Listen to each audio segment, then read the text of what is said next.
Agathe au pro, alors elle est en full black, comme des voitures. Qu'est-ce qu'il y a à voir?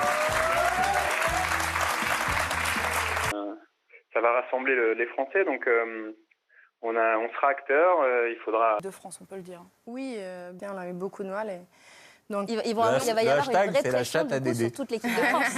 Il va y avoir péter l'histoire. Non, mais là, tout le monde le dit, hein, que ce soit le Pérou, l'Australie ou le Danemark, qui sont normalement pas des adversaires qui peuvent mettre en danger l'équipe de France. Mais de l'autre côté, effectivement, ce sera une véritable pression pour les Bleus dans cette compétition.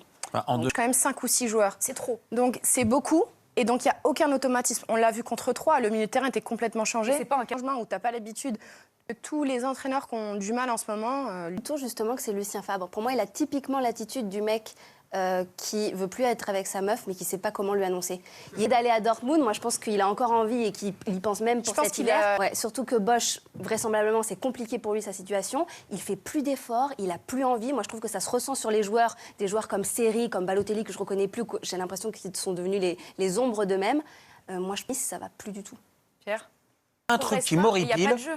Il y a un truc. Parler aussi de Cafou, qui a pas... Oui. Quand les remplaçants se plaignent de ne pas jouer une fois sur le terrain, ne prouvent rien. Là, c'était le cas exactement inverse pour Mendy, que son entraîneur avait assis, là, qui cirait le banc ces derniers matchs. Là, il a prouvé, effectivement, et par la manière que... Et dernière question, est-ce que tu vois Nantes finir dans le top 6 ? Quand déjà, s'il y avait un vrai progrès contre Monaco, mais